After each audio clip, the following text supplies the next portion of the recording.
Hello everyone, welcome to exam ट्रेजी।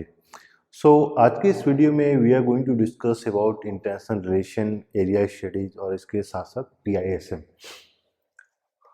IR and PISM। बहुत सारे लोगों के कॉल्स आ रहे हैं कि इन टर्म्स ऑफ क्योंकि सिलेबस JNU का वेल डिफाइंड नहीं है, तो इसका प्रिपरेशन किस तरीके से किया जाए और दूसरा क्या क्या सोर्स हो सकता है। इन टर्म्स ऑफ बुक्स हम लोगों ने ऑलरेडी देख लिया है।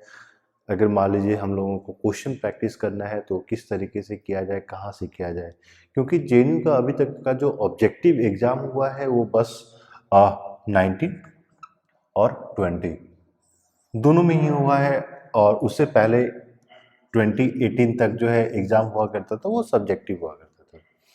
तो एक बहुत ही बड़ा कंसर्न हो जाता है कि किस तरीके से अपने आप को इवेल्युएट किया जाए। दूसरा, जिस टाइप के क्वेश्चंस पूछे जाते हैं JNU एंट्रेंस एग्जाम में, और किसी भी एक सिंगल बुक को अगर आप रेफर करते हैं तो 100% चीज़ों को नहीं कवर अप किया जा रहा है। चाहे बेलिसन स्मिथ पढ़ लीजिए या ग्लोबल पॉलिटिक्स पढ़ लीजिए या फिर world history by Norman Louis पढ़ लीजिए, किसी भी चीज़ को फुल्ली कवर अप नहीं किया जा रहा है। तो सबसे बड़ा एक पॉइंट जो मिसिंग चल रहा है कि रेंज क्या होना चाहिए, सिलेबस का रेंज क्या होना चाहिए, दूसरा कि सोर्स क्या होना चाहिए। यूजुअली क्या होता है कि अगर डिपेंडेंस होते हैं किसी भी एक पार्टिकुलर बुक को, तो हम लोगों का फोकस हो जाता है कि बुक ही सिलेबस है, but that's a wrong kind of judgement if you try to make so. Book जो है सिलेबस नहीं होता है, सिलेबस काफ़ी ब्रॉड होता है, और हम लोगों ने एक सिलेबस भी डिफाइन किया था, एक ब्रॉड सिलेबस भी डेवलप किया है। तो आप लोग में जिनके पास सिलेबस नहीं है तो आप लोग व्हाट्सएप या मैसेज कर सकते हैं और आपको हम लोग सिलेबस शेयर कर देंगे। और मैसेज करने के लिए आप लोगों को जो है नंबर जो है वीडियो के डिस्क्रिप्शन में मिल जाएगा, और अगर आप कॉल करना चाहते हैं तो 844-887-8849। इसके साथ साथ जो है हम लोगों ने क्लासेस भी स्टार्ट की है, कंबाइंड क्लासेस है IR और PISM में, जहाँ पे हम लोग डिटेल्ड में सारा कुछ दे रहे हैं, not only in terms of syllabus, books क्या क्या जरूरत है, लेकिन डिटेल जो सिलेबस डिफाइन किया गया है हिस्ट्री का, पॉलिटी का, वर्ल्ड हिस्ट्री का, इंडिया फॉरेन पॉलिसी का, उन सारे टॉपिक्स को हम लोग डिटेल में कवर अप करते हैं। डिटेल में कवर अप करने के साथ साथ हम लोग क्वेश्चन बैंक प्रोवाइड कर रहे हैं, टेस्ट सीरीज प्रोवाइड कर रहे हैं, separate test series for IR and PISM, plus जो आज का जो मेन पॉइंट है कि UGC नेट का प्रीवियस ईयर क्वेश्चन पेपर। एक बार उसी पे डिस्कस कर लेते हैं कि अगर जितने लोग, मान लीजिए आप लोग क्लास नहीं लेना चाह रहे हैं और सिर्फ टेस्ट सीरीज लेना चाह रहे हैं, तो that's well and good. Test series जब हम लोग लॉन्च करेंगे अराउंड मिड ऑफ मार्च या लेटर मार्च, तो हम लोग आपको इन्फॉर्म कर देंगे।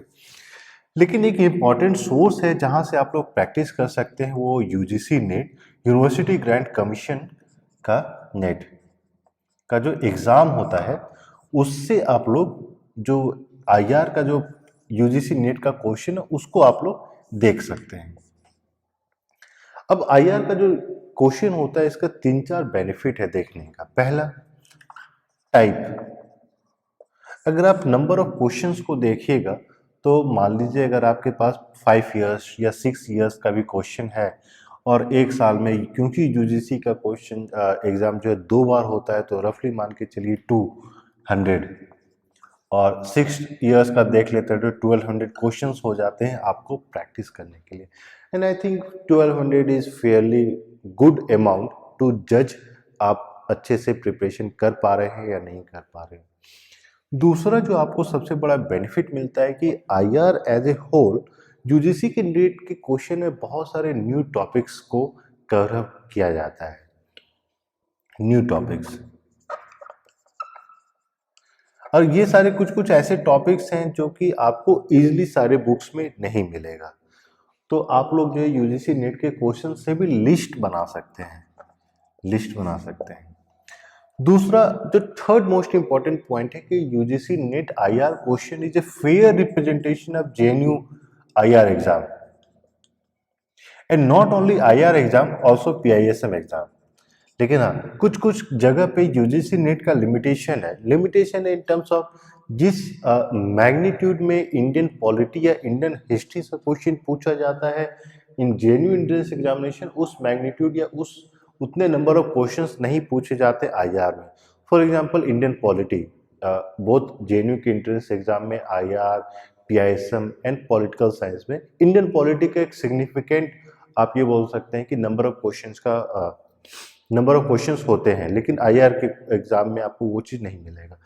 लेकिन कुछ कुछ इंपॉर्टेंट चीज़ जो आपको आईआर में मिल जाती है यूजीसी नेट वाले क्वेश्चन में, वह authors and books. Authors and books आपको एबंडेंस में मिल जाएगा। तो इस चीज़ के लिए अगर आपने आईआर के जितने ऑथर्स एंड बुक्स को कवर अप कर लिया तो you are well and good.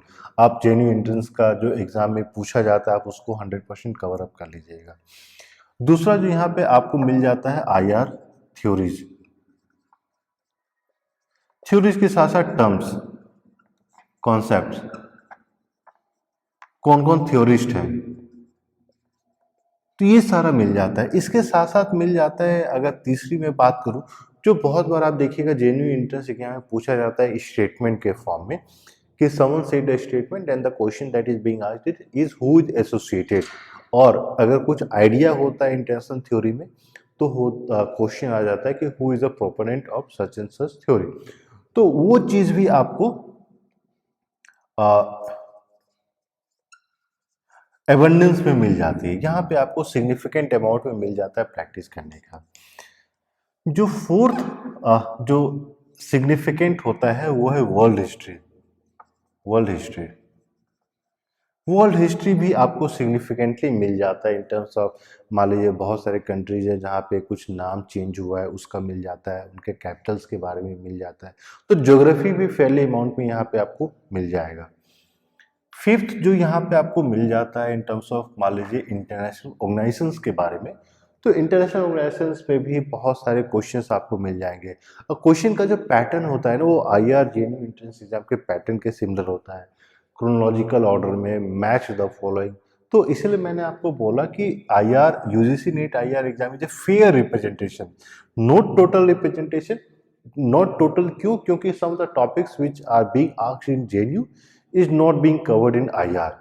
लेकिन फेयर रिप्रेजेंटेशन इसलिए क्योंकि जिस तरीके से जेएनयू में लास्ट ईयर 2020 में एग्जाम में पूछा गया था, क्रोनोलॉजिकल ऑर्डर में अरेंज करना है, मैच द फॉलोइंग ऑर्डर में अरेंज करना है, तो वो सारी चीज़ें आपको जेएनयू के साथ साथ आईआर के यूजीसी नेट में आपको मिल जाएगा। एंड इसके साथ साथ एक बहुत ही अच्छा जो फायदा होता है इन टर्म्स ऑफ डाइवर्सिटी, जिस तरीके से जेएनयू का एंट्रेंस एग्जाम में डाइवर्सिफाइड टॉपिक से क्वेश्चन पूछे जाते हैं, वैसे ही जो आईआर का किसी भी साल का आप किसी भी पेपर को उठा लेते हैं तो वहाँ पे आपको डाइवर्स टॉपिक से मिलता है, मोनोटोनस नहीं होता है। और उसका बहुत ही ज़्यादा आपको फ़ायदा हो जाता है कि आईआर की जब एग्ज़ाम के लिए आप प्रिपरेशन कर रहे हैं तो किस तरीके से डाइवर्सिफाइड टॉपिक से एक सवाल आ सकते हैं। क्योंकि आईआर के क्वेश्चन अगर आप उठाइएगा तो वहाँ पे आपसे जो है, मान लीजिए क्रोनोलॉजिकल ऑर्डर में जितने जो आपके न्यूक्लियर थर्मल प्लांट का एस्टैब्लिशमेंट इन इंडिया है वो भी सवाल पूछा जा सकता है, या फिर कौन कौन से कम्युनिटीज़ जो एथनिक ग्रुप्स हैं किस किस कंट्री में रहती है वो पूछा जा सकता है, या किसी पार्टिकुलर कंट्री में वहाँ के जो एथनिक ग्रुप का जो साइज है किस तरीके से अप डाउन है उसको क्रोनोलॉजिकली अरेंज कीजिए। तो उस डिटेल तक में सवाल पूछे जाते हैं। बॉर्डर्स के बारे में पूछा जाता है, कैपिटल्स के बारे में पूछा जाता है, करेंसी के बारे में पूछा जाता है। सो ऑन माई रिकमेंडेशन, मतलब मेरा ये 100% मैं आपको रिक्वेस्ट करूंगा कि आप लोग जितने भी जेएनयू एंट्रेंस एग्जाम के लिए प्रिपेयर कर रहे हैं आईआर एंड पीआईएसएम के लिए, तो यूजीसी नेट आईआर का क्वेश्चन पेपर आप लोग जरूर से जरूर सॉल्व कीजिए। एक तो ये पार्ट हो गया कि आपको सॉल्व करना है, लेकिन अब दूसरा सवाल ये होता है कि जब भी आप आईआर के पेपर को सॉल्व करने की कोशिश कर रहे हैं तो किस तरीके से सॉल्व करना है। क्योंकि एक चीज़ जो हम लोग ऑनलाइन क्लासेस जब दे रहे हैं तो एक चीज़ जो हम लोग ध्यान दे रहे हैं कि हम लोगों ने जो आईआर का जो क्वेश्चन है, जो यूजीसी नीट का क्वेश्चन है, उसको अराउंड 10 to 12 डिफरेंट टॉपिक्स में डिवाइड किया है। 10 to 12 डिफरेंट टॉपिक्स में डिवाइड किया है और हम लोग कोशिश कर रहे हैं कि उस टॉपिक में डिवीजन करके सारे क्वेश्चन को उन सारे टॉपिक्स में क्लासिफाई करने का। देखिए होता क्या है कि जब भी आप अभी प्रिपरेशन स्टेज पे हैं रादर देन एग्जाम की स्टेज पे, प्रिपरेशन की स्टेज पे जो मोस्ट इम्पॉर्टेंट पॉइंट होती है कि सारे एक टाइप के टॉपिक्स को आपको एक तरीके से तैयार करना है, क्योंकि बहुत ही कम ऐसा देखा गया है कि टॉपिक मिक्स करता है। अगर मैं आपको एक एग्जांपल दूं तो सपोज कीजिए कि क्यूबा का इंडिपेंडेंस, क्यूबा का इंडिपेंडेंस, ठीक है। दूसरा अगर मैं आपको दूं तो सपोज कीजिए कि इंडिया का स्माइलिंग बुद्धा, बुद्धा, स्माइलिंग बुद्धा। और स्माइलिंग बुद्धा के बाद मान लीजिए तीसरा ले लेते हैं ऑपरेशन जिब्राल्टर, ठीक है। तो जब आपसे एक सवाल पूछा जाएगा, अगर जब आप जेईई एंट्रेंस एग्जाम में बैठिएगा, तो बहुत कम ही चांस ऐसा होगा या फिर रेयरली ऐसा होता है, और यूजीसी नीट के क्वेश्चन में भी आप नहीं देखिएगा कि स्माइलिंग बुद्धा, ऑपरेशन जिब्राल्टर और क्यूबा का इंडिपेंडेंस को तीनों को एक साथ मिला के आपसे पूछा जा रहा है कि आप इसको क्रोनोलॉजिकली ऑर्डर में करेक्टली अरेंज कीजिए। अब मान लीजिए आप अगर सारे टॉपिक्स को एक साथ पढ़ते हैं, अगर विदाउट क्लासिफिकेशन के अगर आप पढ़ते हैं, तो होगा क्या कि आपको सिमिलर काइंड ऑफ चीजें नहीं मिल पाएगी। सिमिलर काइंड ऑफ चीजें इन द सेंस की सपोज कीजिए कि आपने सारे टॉपिक्स को डिफरेंट सारे क्वेश्चंस को डिफरेंट डिफरेंट टॉपिक्स में क्लासिफाई कर दिया है। एक टॉपिक्स हो गया आपका ऑपरेशंस,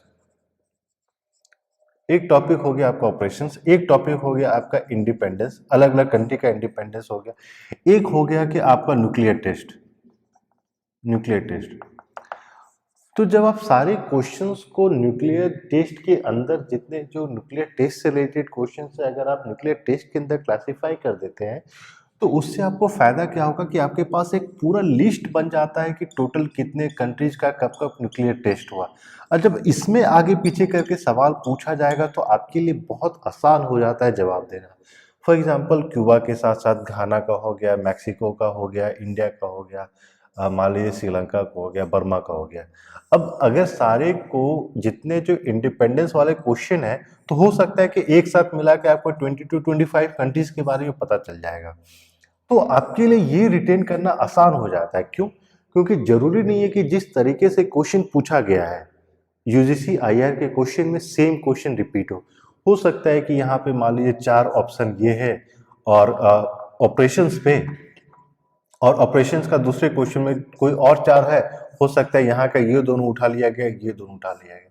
जब आप इन सारे ऑपरेशंस को एक साथ कवर अप करते हैं, एक क्लासिफाइड मैनर में कवर अप करते हैं, तो आपकी पूरी लिस्ट बन जाती है ऑपरेशंस का, and it becomes much more easier for you to understand, becomes much more easier for you to remember, and becomes much more easier for you once you go and give the final examination।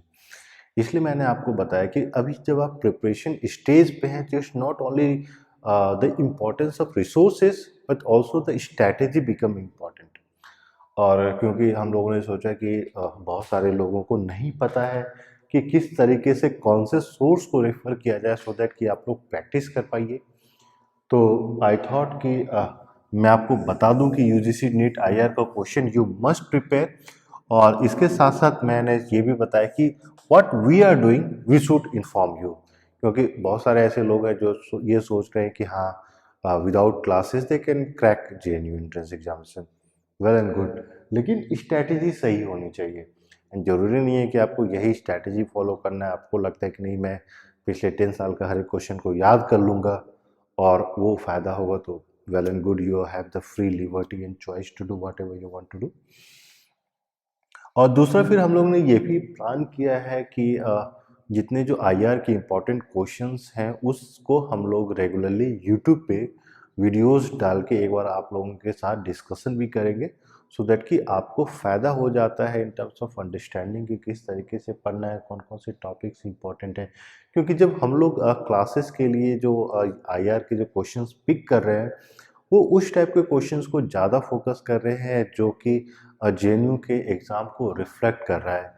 क्योंकि आपको ये भी ध्यान देना है कि जो IR का जो एग्ज़ाम होता है ये मास्टर्स लेवल के लिए होता है। जेएनयू का एंट्रेंस एग्ज़ाम जो होता है उसका बेसिस ग्रेजुएशन होता है, तो वो एक डिफरेंस होता है। क्वेश्चन पेपर में वो बहुत ही माइन्यूटली रिफ्लेक्ट होता है, तो हम लोग उस पर भी थोड़ा सा फोकस करके उस तरीके से प्रिपेयर कर रहे हैं। और जैसे कि मैंने आपको बताया कि रफली अगर आप यूजीसी नेट को क्वेश्चन को रेफर करते हैं तो 1200 से लेके 1500 क्वेश्चंस आपको मिल जाते हैं। हाँ, आपको ये भी नहीं सोचना कि ये 1500 क्वेश्चंस करके आप 100% एश्योर नहीं हो सकते कि एंट्रेंस एग्जाम क्लियर होगा। एक जो मेजर डिफरेंस देखा गया है यूजीसी नेट के एग्जामिनेशन में प्लस आपका जेएनयू के एंट्रेंस एग्जामिनेशन में, कि यूजीसी नेट आईआर के एग्जामिनेशन में थ्योरी को उतना ज़्यादा इंपॉर्टेंस नहीं दिया जाता है, लेकिन वहीं अगर आप जेएनयू का एंट्रेंस एग्जाम देखिएगा तो वहाँ पे थ्योरी का जो प्रोपोर्शन होता है दैट्स रफली अराउंड 40 to 50%। तो यहाँ पे शायद कहीं ना कहीं जेएनयू जो है इन टर्म्स ऑफ डिफरेंसेस ला देता है, और आईआर यूजीसी नेट आईआर का जो क्वेश्चन है वो 100% रिफ्लेक्ट नहीं करता है। ऐसा नहीं है कि यहाँ पे थ्योरी को नहीं देखा जाता है, यहाँ पे भी इंफॉर्मेटिव बेस्ड एग्जामिनेशन होते हैं, तो उस पॉइंट को भी आपको ध्यान रखना है। और इसके साथ साथ अगर आप लोग क्लासेस ज्वाइन करना चाहते हैं तो आप जो है डिस्क्रिप्शन में जाके कॉल या मैसेज कर सकते हैं। आप लोग में से जितने लोग अभी तक क्वेश्चन पेपर नहीं देखा है तो आप लोग उसके लिए भी मैसेज कर सकते हैं। किसी पॉइंट को डिस्कस करना है, एनी काइंड ऑफ सजेशन चाहिए, एनी काइंड ऑफ काउंसलिंग या एडवाइस चाहिए, तो you can still give us a call and we would be happy to help you in the best possible way. और जेएनयू का entrance examination कब होगा, कैसे होगा, कब तक फॉर्म का डेट आ सकता है, उसके लिए हम लोग सेपरेटली आप लोगों के साथ डिस्कशन करेंगे। आप लोग अच्छे से प्रिपेयर करते रहिए। Thank you and all the best.